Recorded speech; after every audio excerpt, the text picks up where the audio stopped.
And welcome everybody to another edition of the GSMC Sports Podcast brought to you by the GSMC Sports Network.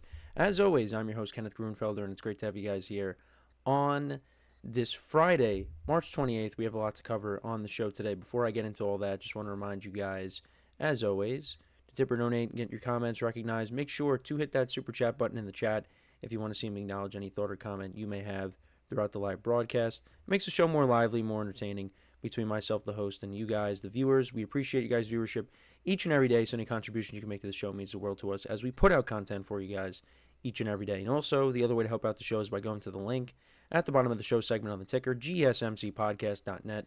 That is GSMCPodcast.net.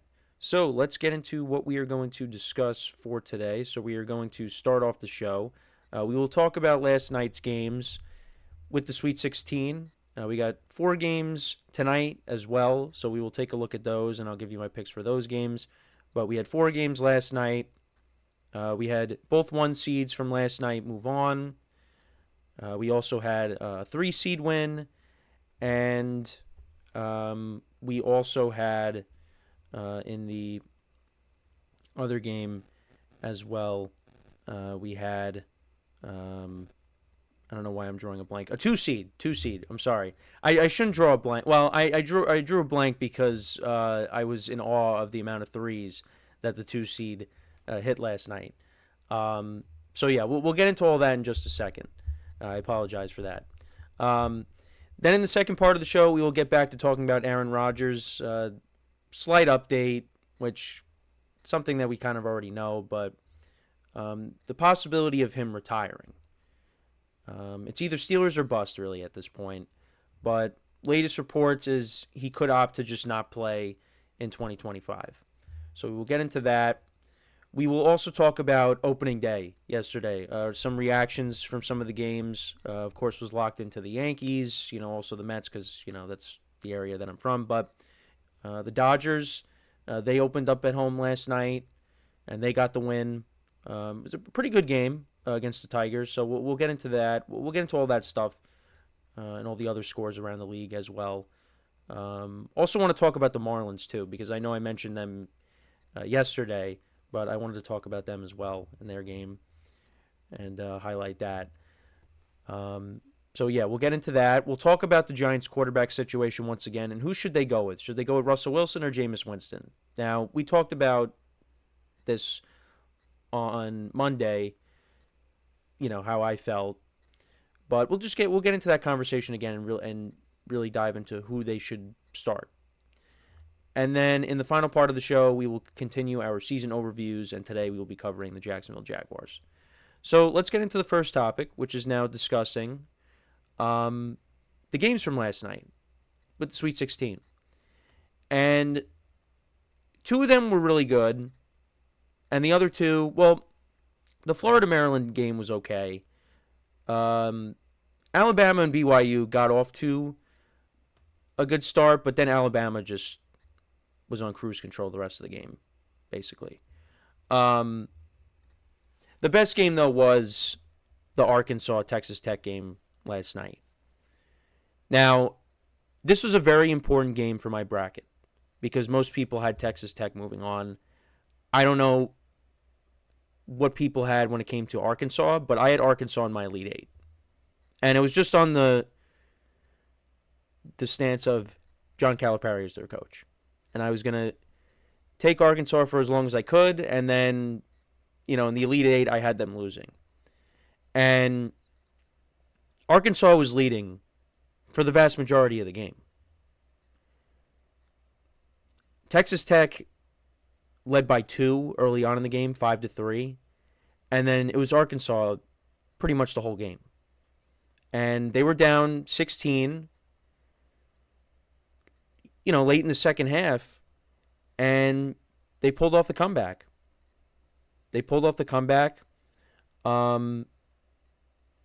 Free throws down the stretch were crucial for Arkansas because Arkansas was up by 3. And they had a chance to at least make it a 2-possession game, and they weren't able to do that. And then Texas Tech was able to make a three to tie the game. And that kind of made the difference. Arkansas did have the lead in overtime a couple times, but it ended up being a loss for them. Texas Tech was able to pull off the comeback and win the game. Despite good performances from Janelle Davis, he had 30 points for Arkansas. Carter Knox had 20 points, a freshman. 4 out of the 5 starters in double digits. And then for Texas Tech, 3 of their starters had 20-plus points. Toppin, Williams, and Anderson. And they were able to come back, and they advance to the Elite Eight. But it was a very entertaining game. You saw you saw Texas Tech starting to mount that comeback. I mean, I was hoping for my bracket that that they were going to be able to hold them off, but that was not the case. They like I said, the free throws at certain points that kind of made the difference. I mean, they were up 18-7 at one point in the first half. Then we went into the half and it was 38-31. Texas Tech made a three to make it a little bit closer, but yeah, I mean, they were up 59-45 at one point. Well, yeah, they were up 61-45 at one point, and yeah, with 4:44 left in the game, they were up 69-56, and then Texas Tech went on a 10-0 run, and yeah, they were able to come back. But it was a very entertaining game. I mean, I was on my train ride home from work last night, and I'm freaking out over here because I'm like, I need Arkansas to win because this really helps me in my bracket group. And you kind of had the sense once they got into overtime that Texas Tech was probably going to win, and that's what happened. Now, I was curious because Arkansas did have one more timeout left in the overtime period, so I was curious as to why they didn't use it because they were able to they had the last possession. So I don't know why. I mean, again, I'm not an expert, but maybe if you get to the other side of the court, you call a quick timeout, and then you try to draw up a play, a quick shot, because it was only a 2-point game. It's not like they had to go for 3, but I don't know. That was just me. So yeah, Texas Tech moves on. Duke and Arizona, that was a close game, but Duke kind of took control of that game after Cooper Flagg hit the buzzer beater 3, and he finished with 30 points. And Caleb Love for the Wildcats, he had 35 points last night. So again, he continues to play well against Duke. Duke ended up winning 100-93 in that game, and they move on. And 4 out of their 5 starters had double-digit points as well. But yeah, that was a close game pretty much throughout, but like I said, Duke kind of took control of that game going into the half. And then Florida and Maryland. Florida's just a better team. They win 87-71. They move on. Alabama and BYU. Alabama in this game, I mean, their offense was just unbelievable. Their 3-point shooting. They hit 25 threes in this game, which I think was a tournament record. They put up 62 points in the second half. They won 113-88. And this is in a college basketball game. And it's not like they went to overtime or anything. So, yeah, you look at the comparisons between the two teams. Alabama shot 49% from three. BYU shot 20%. They went 6 of 30. They just couldn't keep up. Free throws, they were both around the same with rebounds. But that was the difference in the game, is Alabama's three-point shooting. And Mark Sears, 34 points in this game. He had a very good day. Youngblood had 19 points. For BYU, their leading scorer was Richie Sanders. He had 25 points. But it wasn't enough. It was a good run for BYU, but Alabama's offense was just too potent for this BYU squad. And like I said, they just were making it rain from three. So that sets up a very good game on Saturday. Well, two very good games. You got Texas Tech and Florida, and then you have Alabama and Duke. I am really looking forward to that Alabama-Duke game. I think Alabama could definitely win that game, which makes me nervous because I have Duke winning the whole thing. And I would have had Alabama in my Final Four had they not been going up against Duke. But they definitely could still make it. They definitely can. I don't think they're going to do that against Duke, because Duke has a very good defense. It's a very good defensive team. But that's going to be a very good matchup. And then Texas Tech, I mean, they pulled off the comeback against Arkansas, but now, you're going up against a number 1 seed. So we'll see how it goes. And then tonight, you got Ole Miss and Michigan State. I got Michigan State winning. I have them in my championship game. I need them to win. Michigan and Auburn. Auburn's a 9-point favorite. Michigan State in the other game is a 4-point favorite. SEC matchup between Kentucky and Tennessee. Kentucky has beat Tennessee in the previous 2 meetings. This season, Tennessee's a 4.5-point favorite, and then you got Purdue and Houston. Houston's an 8.5-point favorite. So let's see if there's drama in these games tonight. I will be locked into those. But let me know what you guys think, though, about the games from last night, about the games tonight, about some of the games on Saturday that are already listed. Let me know in the comments.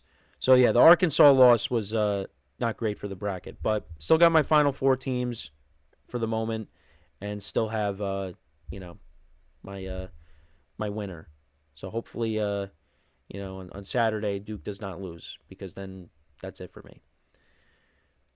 So when we come back from our next break, or our first break, we'll talk more about Aaron Rodgers. So the latest reports on that front, and I will give you my thoughts on that when we come back from our next break. So our first break. I keep saying next break. So with that being said, stick around, and we'll be right back here on the GSMC Sports Podcast. I feel like I'm losing my mind. Is everybody in the world blind? Please, Lord, give me a sign, a sign. I feel like I'm losing my mind.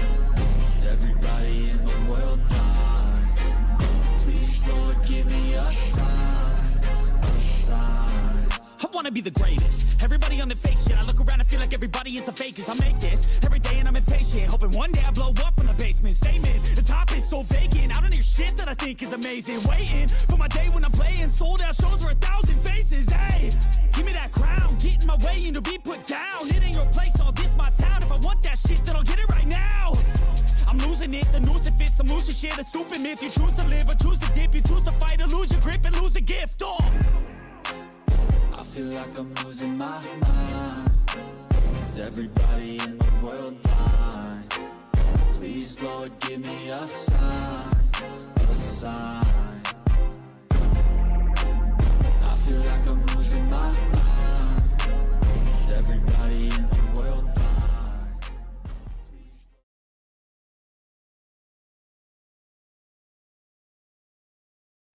All right, and we are back here on the GSMC Sports Podcast, and for the second part of the show, we are going to talk about Aaron Rodgers once again. I know we took a little bit of a break from him yesterday, but just some of the latest news that we've gotten.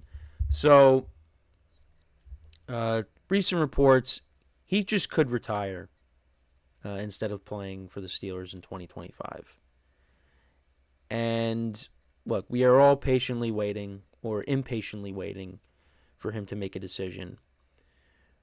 But I don't know. I feel like because, the stuff came out with him begging, not really begging, but pleading to continue to play with the Jets. I mean, that shows it that he still wants to play.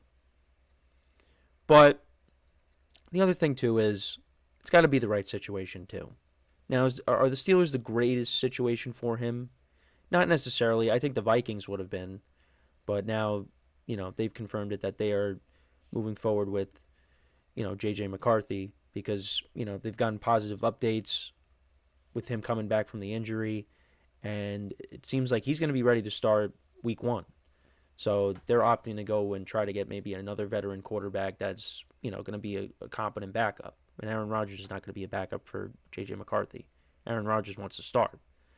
So that's why, you've been hearing that Ryan Tannehill could be an option. I mean, Joe Flacco's still out there, so maybe, they could bring him in. I think that would be good for him or good for them. But, yeah, Aaron Rodgers wants to be a starter. So that wasn't going to work. The Vikings walked away from it officially. But, yeah, so this is what Adam Schefter was saying. They, meaning the Steelers and Rodgers, both need each other right now, frankly, and that's if Aaron wants to play, which I'm not convinced that he does. I'm hearing he might not want to play. So, yeah, kind of conflicting reports on that. Because, I mean, like I said, he wanted to go back to the Jets. So he does want to play. Now, you were hearing before Stafford was able to come to an agreement with the Rams again on a new deal, that Rodgers could end up going to the Rams. And then that ended up not happening. And then the Vikings, and they are now fully committed on J.J. McCarthy being the starter. So now, yeah, his options are slim at the moment. And like I said, I don't think the Steelers are the greatest situation for him. I mean, I think if, you want to make the playoffs, you have an opportunity to do that if you go to Pittsburgh. However, you're playing in a very tough division. And, if he went back to the AFC or the NFC North with the Vikings, I mean, that's a division you're very familiar with. He's the owner of the Bears, he claims. And the Vikings have a loaded roster. So that would have been better, but we'll see what happens. I mean, we could find out what he decides to do after the draft because, then all these other teams are going to, fill out the rest of their holes on their roster. And, some of these teams are going to be taking quarterbacks. Like the Steelers could be a team that ends up taking a quarterback. Now, that quarterback might not necessarily start right away. They brought in Mason Rudolph. Mason Rudolph is probably going to end up being the starter then. If they don't bring in Rodgers and, they draft a young quarterback. And the Giants, we'll talk about them a little bit later in the show. But, they're kind of set at quarterback right now for at least 2025. Now, they could take another quarterback. They could take a young quarterback, but yeah, the Aaron Rodgers sweepstakes, they're completely out on it. So yeah, I mean, there's not. What Rodgers could also do is he just waits for an injury to happen, and then he comes in, which is very possible. I don't know. The only way we're gonna know is when he comes out and tells us what his intentions are. All we could do right now is just assume. And again, a lot of people are impatient. Adam Schefter is one of those people that are impatient. But we're going to continue to play this waiting game. It's almost April. But you guys know me. I want him to continue to play. I don't want him to go out like that. And I sound like a broken record because I said the same thing last year, but it was different circumstances because, he was coming off of an injury. This time around, he's coming off of a 5-12 season. And I still think he's got gas left in the tank. But it's got to be in the right situation. Like if he came to the Giants offensive line was improved last year, but once Andrew Thomas got hurt, everything fell apart. Like if he ended up coming to the Giants, and yeah, the line would be able to hold up for him, and him and Malik Neighbors would definitely be a good combo. But once that offensive line cracks open, everything's going to fall apart, and he'd be in the same situation he was with the Jets last year, where you take too many hits and then you end up getting hurt. And then with the Steelers, they got this young, inexperienced offensive line that they're trying to continue to grow and develop. And, that could be a problem. And I've said that. That would be my concern going in, is the offensive line. Because he doesn't have the mobility like he used to. Now, he can still move around, and he showed you that last year with the Jets. He still has a little bit of that mobility. But, he can't consistently do that. He's got to throw primarily from the pocket. And then one too many hits, and then he's going to be hurt. So, look, I want him to make a decision soon. I mean, I'm not losing sleep over it. But, this is kind of like the Brandon Ayuk situation, right?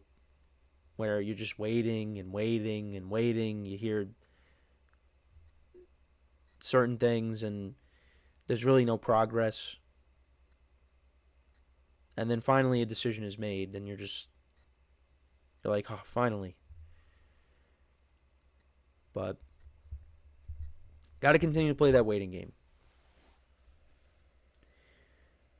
I do think he still wants to play. I mean, I originally said I was leaning towards retirement, but I was wrong. So I guess now because I'm saying, yeah, I think he wants to play still, now he's going to end up retiring. And he doesn't have any more to prove. He doesn't. He can walk away and his legacy is cemented. There's nothing left he has to do. I mean, I would like to see him win another Super Bowl, but that's just not going to happen, unfortunately. Even if he were to continue to play. Because, yeah, he signs with the Steelers. Yeah, I'd probably pencil them in as a wild card team. But do I have them making a deep playoff run? No. I'd have them maybe winning a playoff game at most, but that's it. His best chances were 2014 and the back-to-back MVP years. Now, 2016, I mean, that was a magical run, the run-the-table year. But let's be honest, that team wasn't that good. They had Ty Montgomery as their lead running back. And yeah, the defense in the NFC Championship game was horrendous against the Falcons. They couldn't stop anything. But yeah, that 20. Well, you know what? You got to throw in 2011 too. They were 15-1, and then Eli Manning and the Giants, they came in and they knocked them off. So those are the 4 years right there that Rodgers had to go and win a championship. Those were his 4 best chances. Now, 2011, as a Giant fan, we could put that off to the side. But, I mean, yeah, he was 15-1. And then Eli Manning and the Giants happened. 2014, you had a double-digit lead against the Seahawks. And they somehow ended up losing that lead and losing in overtime. And then the back-to-back MVP years. 2020, Tom Brady comes in, knocks them off.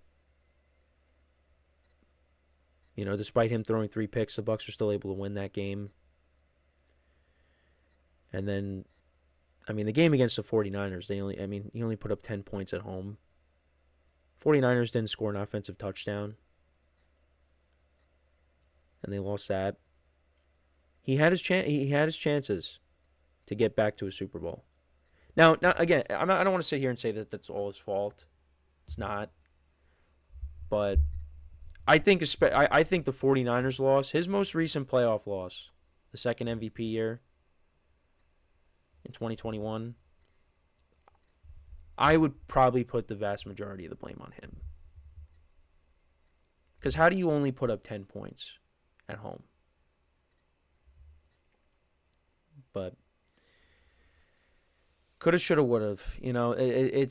That's one of the more disappointing things, is just the fact that he only has won 1 Super Bowl. This is a guy that should have won more. But it just didn't materialize that way. But like I said, he doesn't have more to prove. He's going to go down as one of the greatest quarterbacks of all time. He is one of the greatest quarterbacks of all time. And he's a first-ballot Hall of Famer. So, like I said, I would like for him to continue to play, but if he hangs it up, so be it. So be it. But let me know what you guys think. Does Rodgers end up retiring? Does he come back? Getting very repetitive with this, but that's where we're at right now. So before we go to break, just want to remind you guys once again, tip or donate, get your comments recognized. Make sure to hit that super chat button in the chat if you want to see me acknowledge any thought or comment you may have throughout the live broadcast. Makes the show more lively, more entertaining between myself, the host, and you guys, the viewers. We appreciate you guys' viewership each and every day, so any contribution you can make to the show means the world to us as we put out content for you guys each and every day. And also, the other way to help out the show is by going to the link at the bottom of the show segment on the ticker, GSMCPodcast.net. That is GSMCPodcast.net. So when we come back from our next break, we will talk about opening day yesterday. We'll talk about the scores around the league in baseball. We'll highlight, some of the bigger games. We'll get into all that. I also wanted to bring up the Marlins game as well. So that is what we will get into when we come back from our next break. So with that being said, stick around, and we'll be right back here on the GSMC Sports Podcast.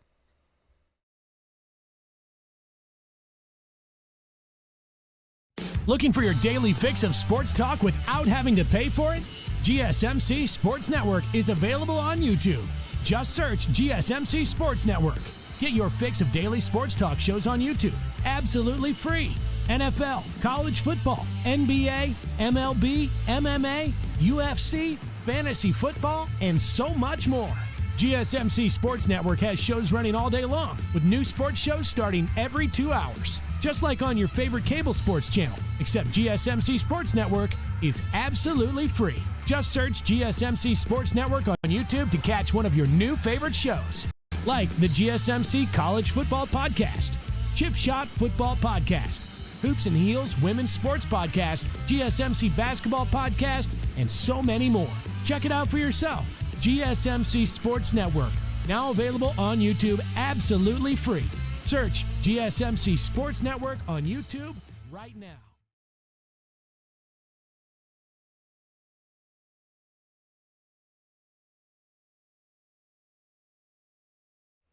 And we are back here on the GSMC Sports Podcast, and for the third part of the show, we are now going to talk about opening day yesterday in Major League Baseball. Pretty much every team played yesterday. I think the only team that didn't play the only 2 teams that didn't play were the Rays and the Rockies. But everybody else was playing. I did watch the Yankee game, of course. But we'll get to them. But we won't start out with them. We'll give respect to some of the other teams. Let's talk about the Orioles-Blue Jays game for a second. So, Tyler O'Neill, who they have brought in, a new acquisition this offseason, he homered in his 6th consecutive opening day. I was unaware of that. That is quite a stat. It was a 3-run homer. Last year he actually hit 31 home runs. He was productive last year with the Red Sox. Yeah, he only played in 113 games. Imagine if he played a full season, how many home runs he could have hit. Definitely maybe in the 40s. But it was a good day for the Orioles yesterday. Adley Rutschman hit a couple of home runs. Gunnar Henderson obviously is going to miss some time. But yeah, the Orioles put up a 12 spot on the Blue Jays. It was a rough day for Jose Barrios. He pitched 5 innings, 9 hits, 6 earned runs, 5 strikeouts, and yeah, gave up 3 home runs in the game. Andres Jimenez was their only source of offense. He was acquired from the Guardians. He had a 2-run homer. But yeah, the Orioles were all over the Blue Jays. They ended up winning that game 12-2. And then the Red Sox, they ended up winning 5-2. Garrett Crochet made his debut as a Red Sox, and he pitched 5 innings, 2 earned runs, 5 hits, 4 strikeouts. So yeah, he was okay. Red Sox bullpen locked it down. Rafael Devers, 3 strikeouts. Actually, Red Sox struck out 13 times yesterday.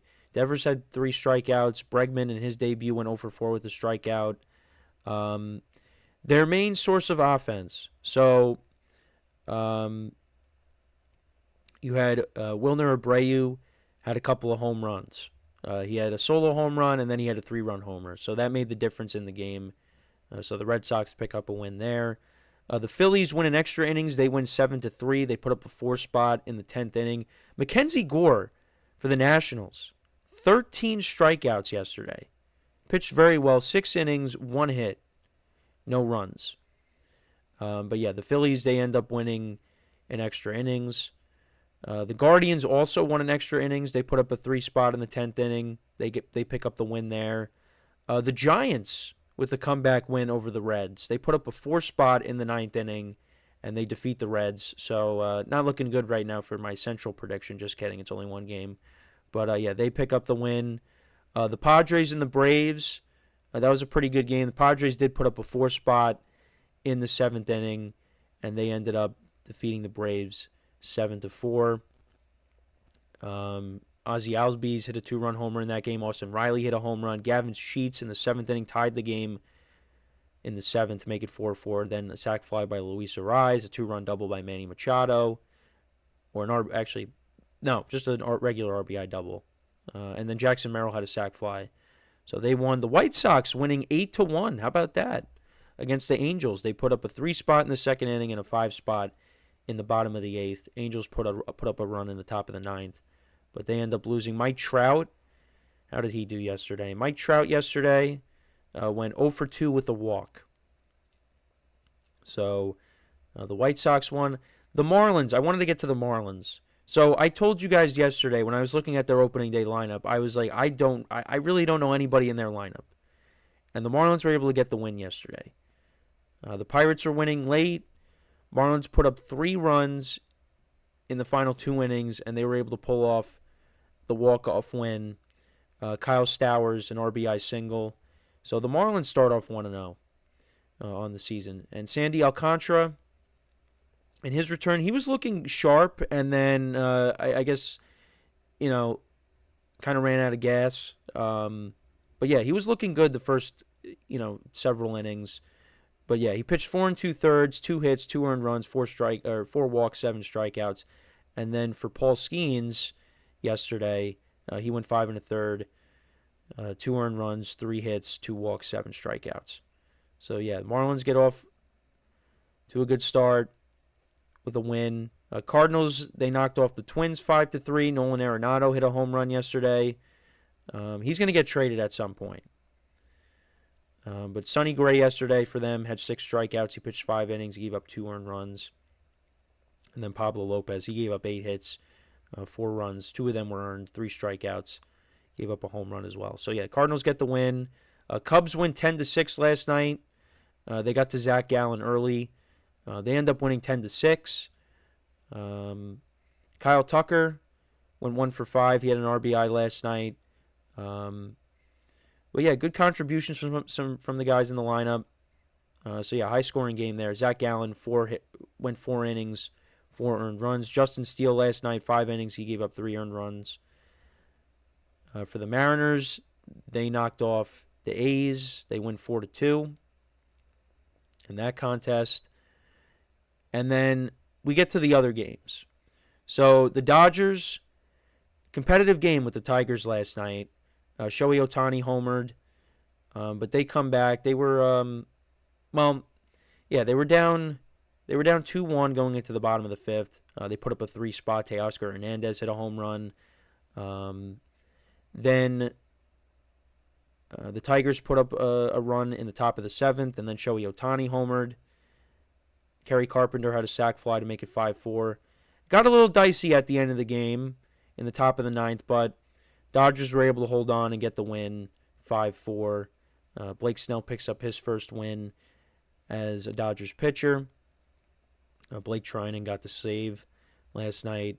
And then Tariq Skubal last night, he picked up the loss. He went 5 innings, gave up 4 earned runs. So the Dodgers off to a 3-0 start.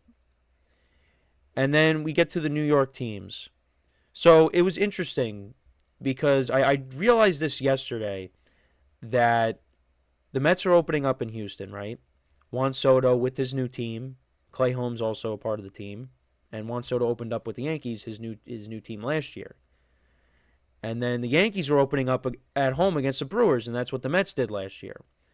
Although last year the Yankees were able to pick up the win, comeback win. And I thought maybe we were going to see something similar yesterday because Juan Soto did come up in a big spot yesterday in the 9th inning against Josh Hader.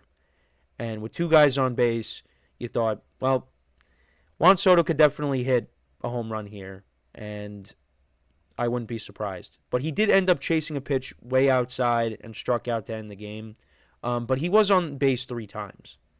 But the Mets really couldn't get anything going offensively yesterday. Clay Holmes, in his debut, he went 4 2/3, 5 hits, 3 runs. 2 of them were earned, 4 walks, 4 strikeouts. And, yeah, the Astros scored their 3 runs in the first 3 innings. And the Mets didn't score till the 9th inning. They had a sac fly with Francisco Lindor. You thought for the moment the Mets were going to pull off a comeback. They did that a lot last year, but that did not happen. And Yankee fans were rejoicing in Soto striking out. I wasn't really, but I know they, like I said, they were very happy about that. Framber Valdez did pitch very well for the Astros. He went 7 innings, 4 hits, 2 walks, 4 strikeouts. Again, got dicey at the end, but Hader was able to hold him off. And the Astros get the win. Jose Altuve playing out in left field yesterday. Almost collided with Jake Myers. But yeah, Astros get the win. And then finally we get to the Yankees. Yankees win 4-2. Carlos Rodon pitched very well yesterday. Did lose a bit of control, towards the end of his start. Aaron Boone did a good job of taking him out when we realized that. But the bullpen did very well up until the 9th inning. Devin Williams, it really got dicey at the end of that game because he did not record an out.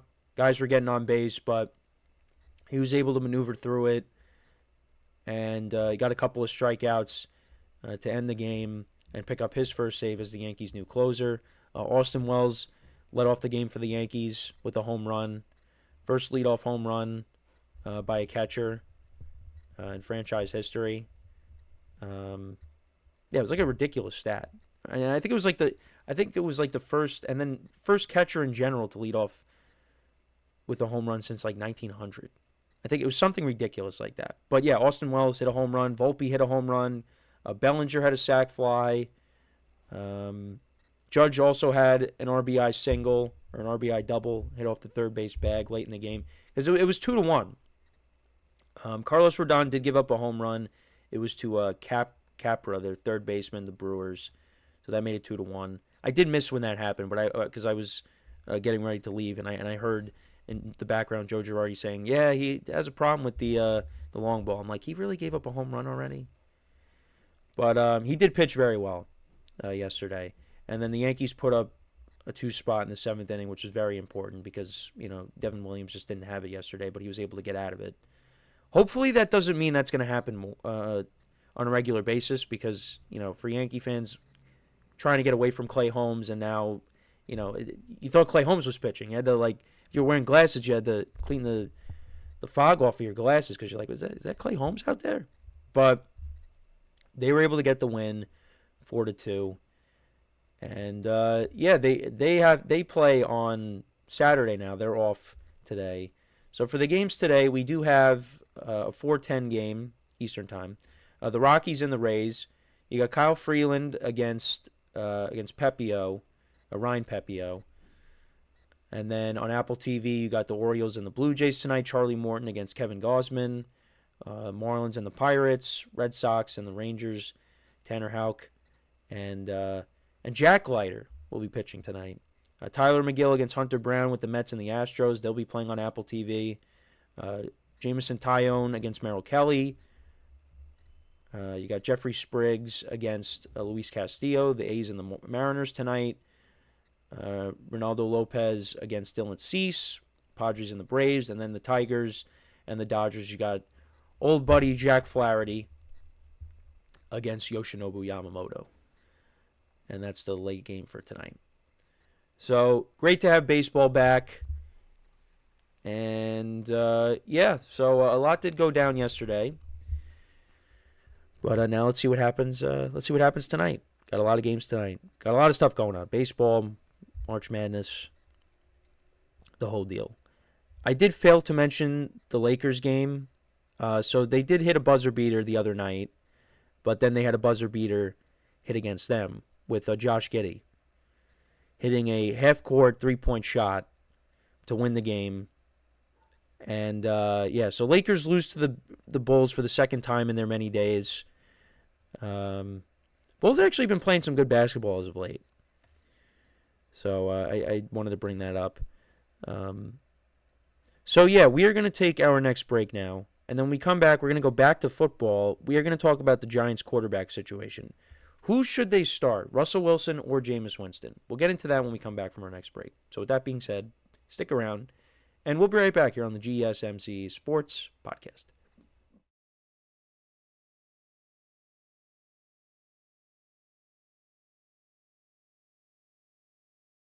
For the best and latest podcasts available anywhere, go to the podcast app on your cell phone and type in GSMC to access free content-rich podcasts on health and wellness, book reviews, sports, entertainment, relationships, social media, movies, technology, finance, and even weird news. Subscribe and download the GSMC Podcast Network's family of shows, available everywhere podcasts are found.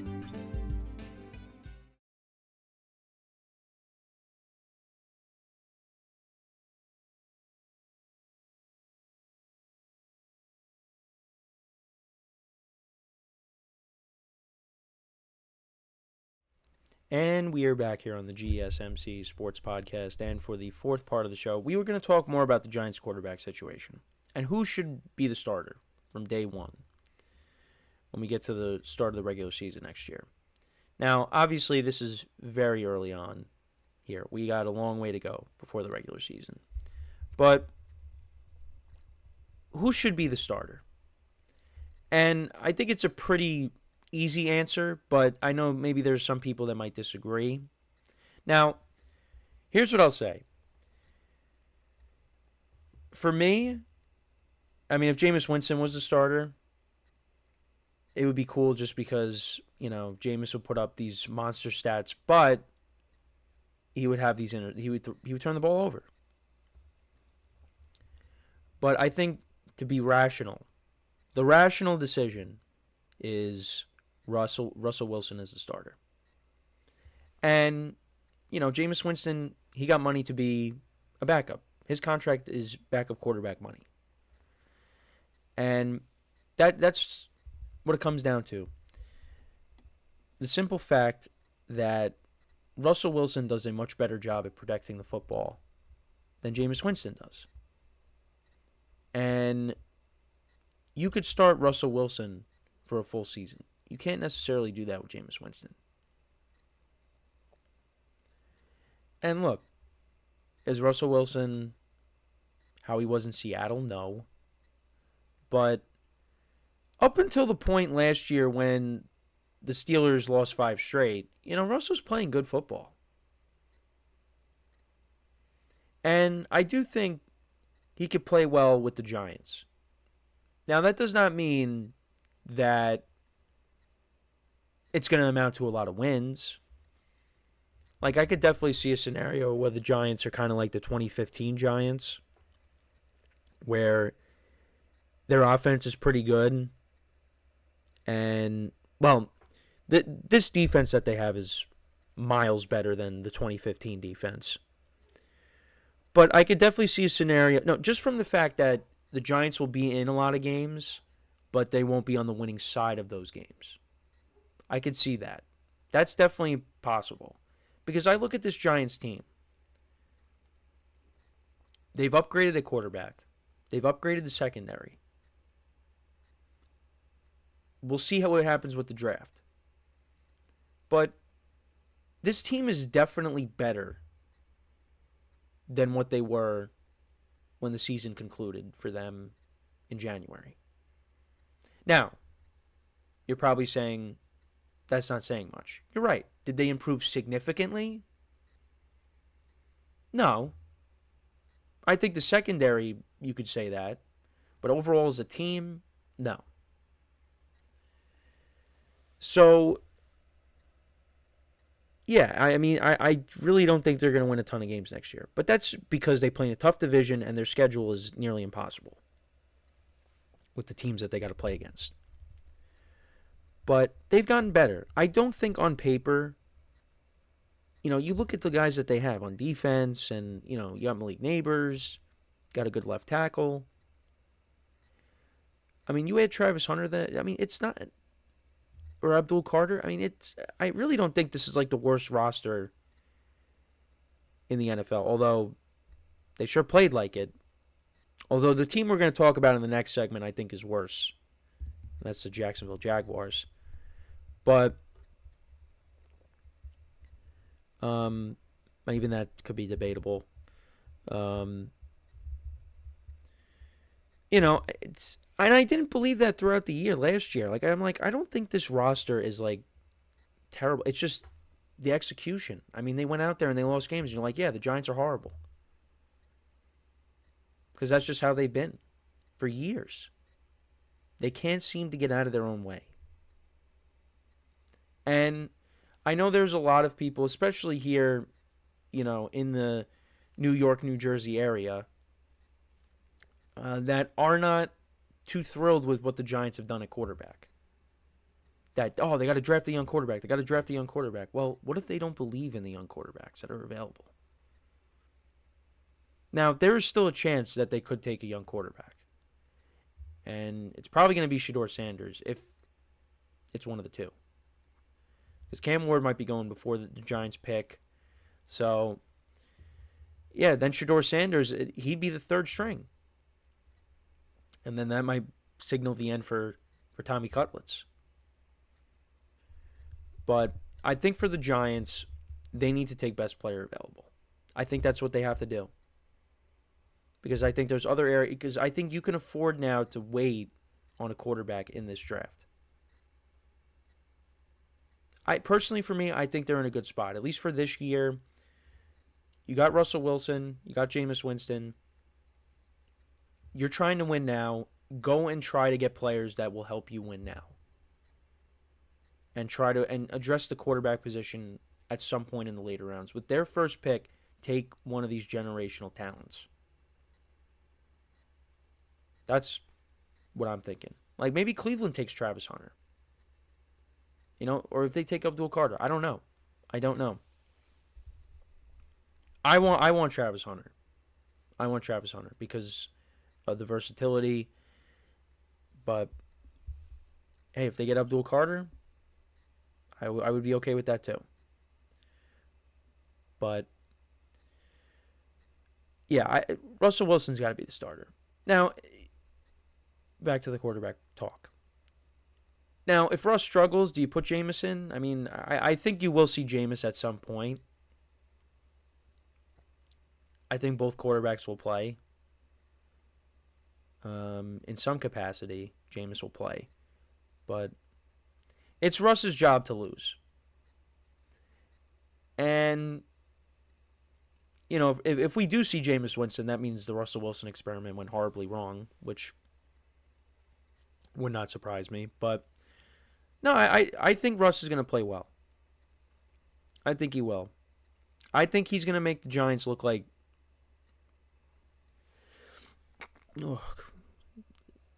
I should be like Quinnen Williams and say bless you to myself, because again, apologize for holding back the sneeze, but that one I really couldn't hold back, but again, happens at least once. But yeah. Now I don't even know what I was saying. I lost my train of thought with Russ. Yeah, that's what it was. So I don't think Russ is going to go out there and embarrass himself. I think the offense is going to be more functional with Russell Wilson at quarterback. And, he's going to be throwing those moon balls to Darius Slayton. Let's see what kind of rapport him and Malik Neighbors have. I mean, that's the biggest thing.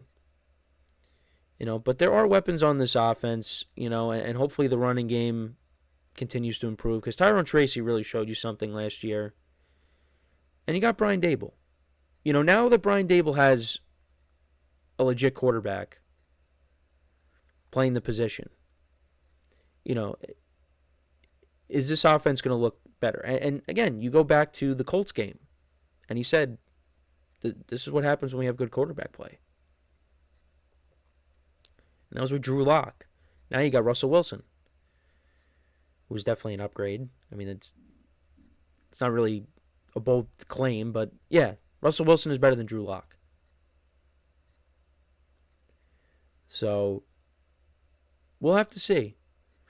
But there are things to look forward to with the Giants. Last year I said the same thing. The defense, I think, is going to be pretty good. And especially now that you upgraded the secondary. And you can upgrade it even more depending on what you do in the draft. So, like I said, I hope they get Travis Hunter. If not, you get Abdul Carter, and then maybe they trade Kayvon Thibodeau. It's a possibility. It's going to be one of those two guys, I feel. And then maybe they take a quarterback later. But it should be Russ. Russ is not going to put the ball in harm's way. He's going to be smart with the ball. Now, he might get sacked a bunch of times if the offensive line doesn't hold up, but Russell Wilson's not going to take you out of a game. Because with Jameis, he's going to take you out of games because he could throw pick sixes. Russell Wilson doesn't really throw pick sixes. But, you could also say, if Jameis got his opportunity, could Brian Dable have like a Sean Payton impact on him? Because 2021, Jameis was on his way to having his best season. And then he tore his ACL. Now, that was 4 years ago. Going on 4 years ago. But it's still possible. Brian Dable. Look at Brian Dable cut down the turnovers with Josh Allen. Did that to an extent with Daniel Jones. Maybe he could do that with Jameis. But then you could also say Bruce Arians tried to with Jameis, and Jameis ended up having a 30-30 season.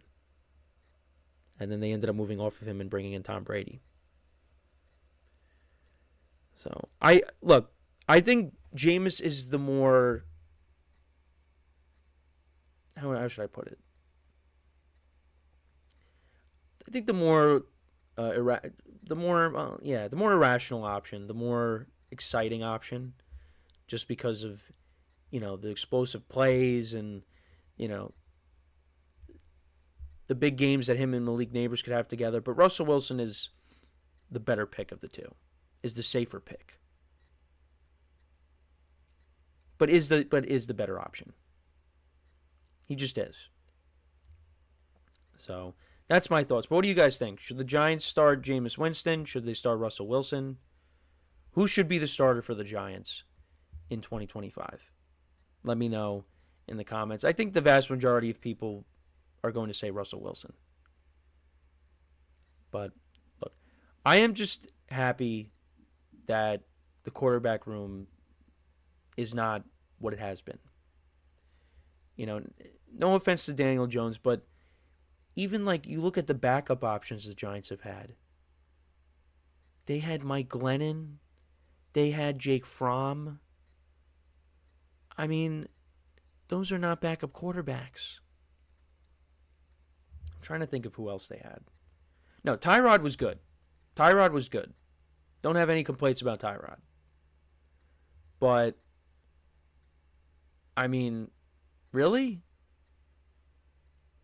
Jake Fromm and Mike Glennon before that? And then they had Colt McCoy during the COVID season, and he won a game in Seattle against Russell Wilson. Yeah, no, I guess it was really just that one year. But, yeah, for the most part, I mean, the backups have been, like, okay.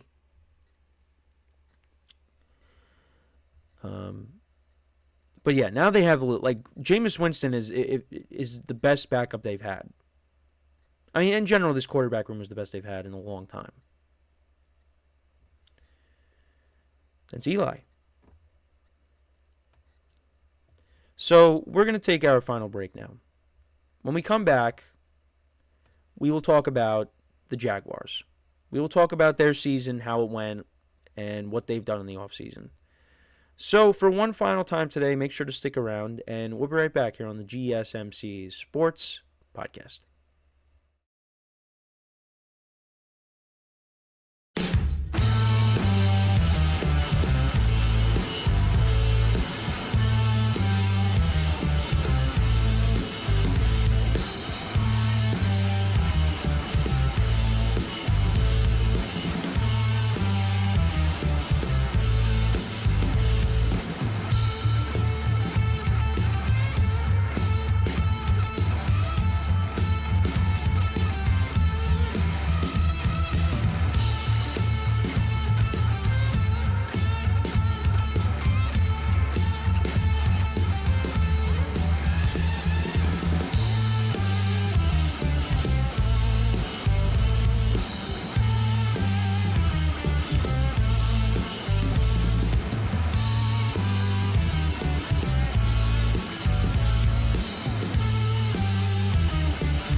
And we are back here on the GSMC Sports Podcast. And for the final part of the show, we're going to talk about the Jacksonville Jaguars. Talk about their season, how it went, and what they've done in the offseason so far. It was not a great year for the Jaguars. It was not. You go back to 2023, and they were 8-3, and they ended up having a collapse at the end of the year.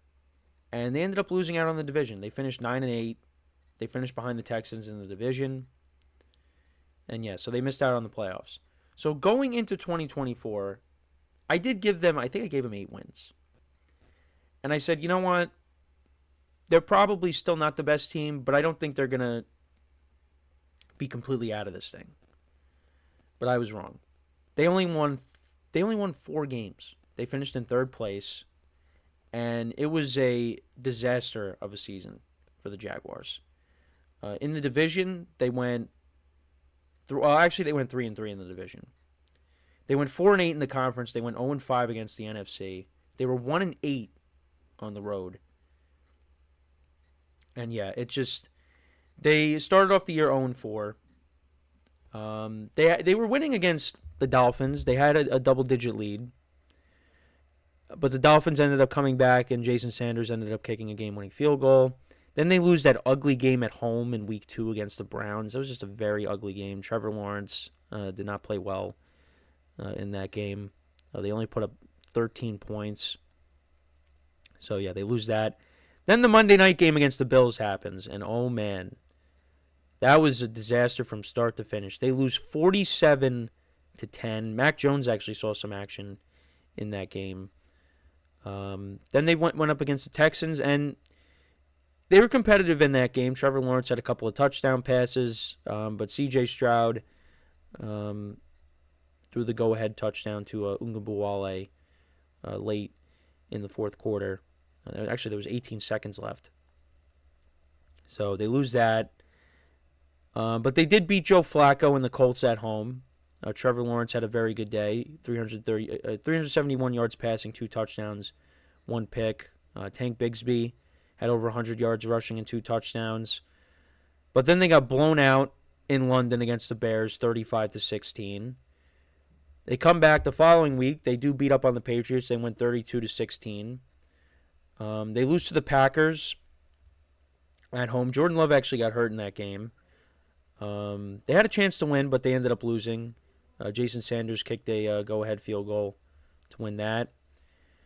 They were coming back against the Eagles. I mean, they had a chance to maybe pull off a massive upset, but Trevor Lawrence threw a couple of picks in that game. Was not great in that contest. Threw an interception at the end. They ended up losing by 5. Trevor Lawrence actually didn't play against the Vikings the following week. Mac Jones played. Jaguars only put up 7 points. They held the Vikings to 4 field goals, but they still ended up losing. So they were 2-8 at that point. Then they lost 52-6 to the Lions. So they went into the bye week at 2-9. Came out of the bye week. They lost to the Texans. Trevor Lawrence came back but got hurt again, the concussion.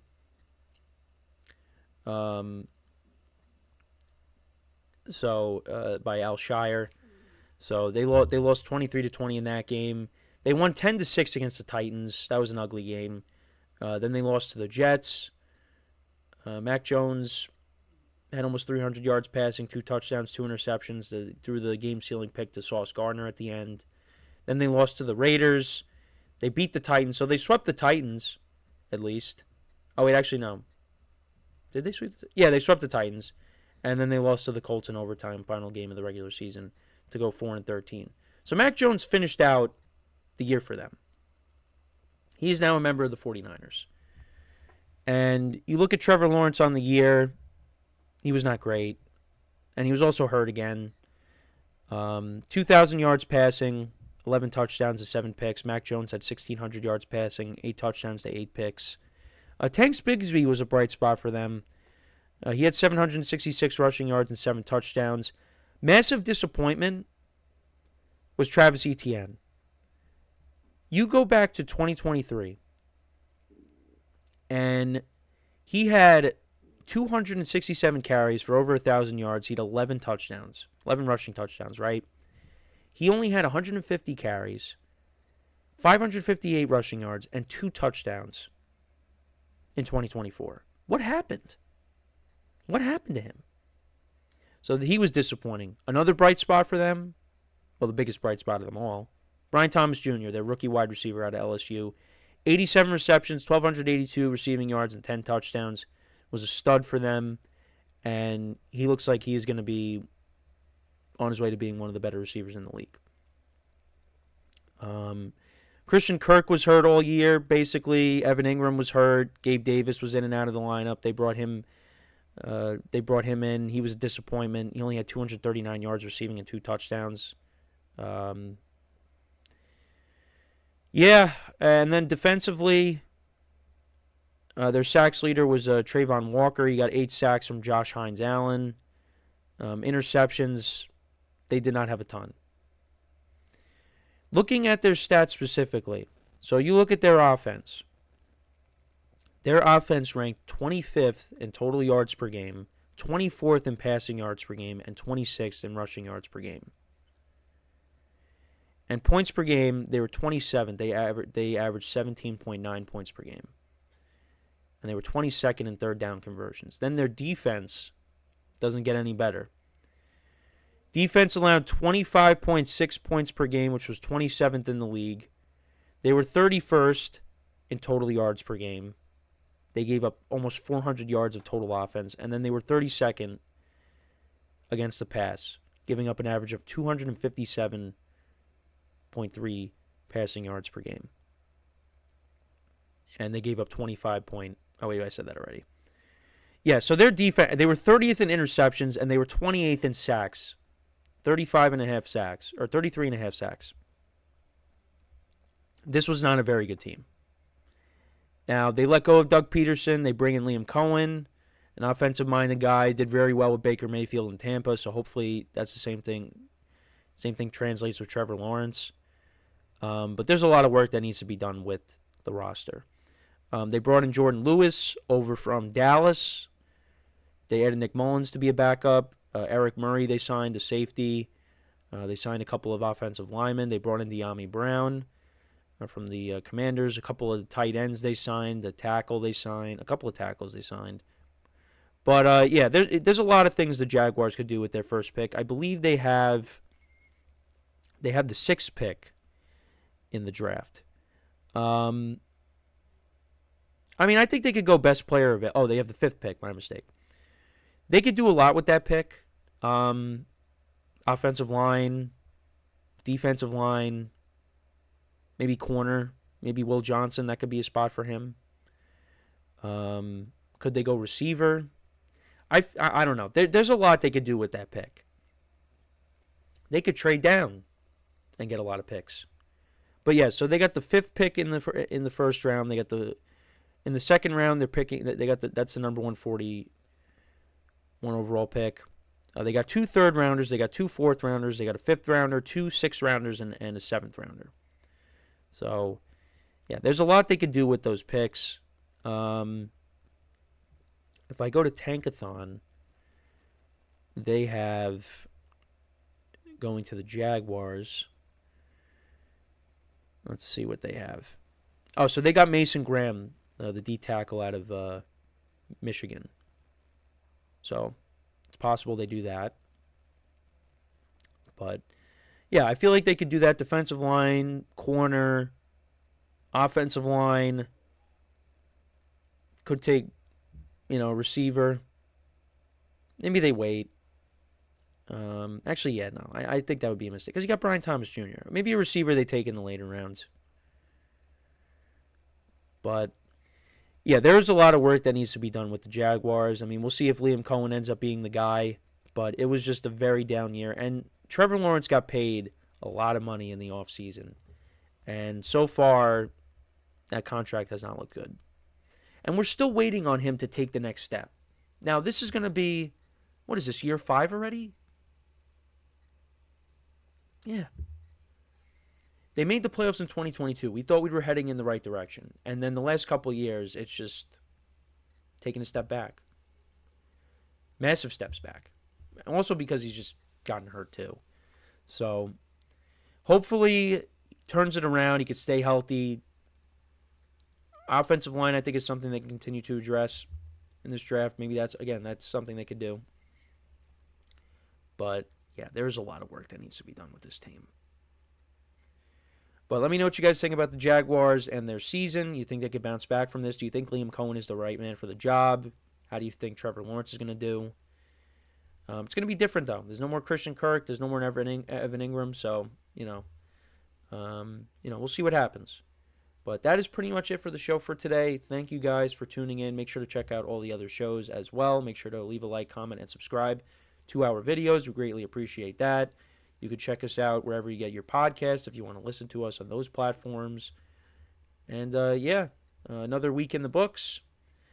And until next time, I'm Kenneth Grunfelder signing off from the GSMC Sports Podcast, brought to you by the GSMC Sports Network. Have a good day. Enjoy the weekend. And I will talk to you guys on Monday. Take care.